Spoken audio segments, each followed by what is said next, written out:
What's going on, Tom Sox fans? I'm Will Trout here with Tom Sox pitcher Tayler Montiel. Going to ask him a couple questions, talk about his experience so far with the Tom Sox. So I gotta ask first. I'm sure you've seen on Twitter. I know your mom's seen on Twitter the series of tweets that goes out along the lines of "that Montiel guy." Yes. So that was a trend originally started by me in my first game doing the Twitter. Sort of looking at the Tom Sox in the Valley League, summer ball as a whole. Like, what sort of community, what sort of vibe have you picked up on throughout the first month of the year? I've really liked it. All the guys on the team, I was expecting there to be some guys that I wouldn't get along with that well, because there's been some guys that have been really successful in their college careers, but everyone's been great, and it's been a blast. Just the bus rides, everything. It's been really fun.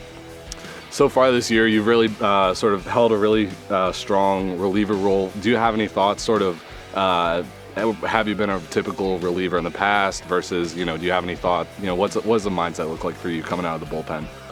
Yeah, I started in high school some, I relieved in high school some. I like coming out of the bullpen because usually you can just, you don't have to save anything, you just give it all you got for your couple innings, strike the guys out or do whatever you do, get out of the inning, and it makes it a lot easier. Your thought process is just a lot more simpler. Definitely. You mentioned you were from Nashville, coming to Charlottesville.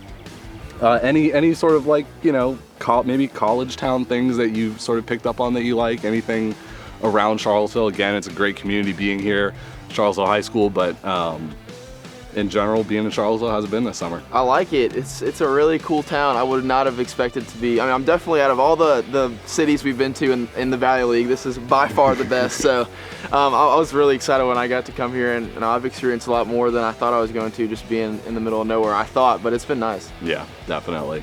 So, being at Mississippi State, now the transfer portal, were there any sort of rivalries between guys that you knew or anybody within the conference that you've sort of seen play out in the last couple days? Yeah, obviously we weren't big fans of Ole Miss, and they just won a national championship a couple days ago, so that wasn't great for me to see, but I'm not going to school there anymore, so I guess good for them, good for the state of Mississippi. And then, I guess, lastly, looking forward to the rest of the year. We got about a month and a half left. What are some things you're looking forward to as we get closer to the end of the year? Hopefully heating up, picking up a couple more win streaks, and, getting into the playoffs and hot, and hopefully this year doing what they couldn't do last year and, going deep into the playoffs. Definitely trying to bring it home this year. Thanks for joining us, Tom Sox fans. Hope you were able to learn a little bit about Tayler Montiel. For Tom Sox TV, I'm Will Trout.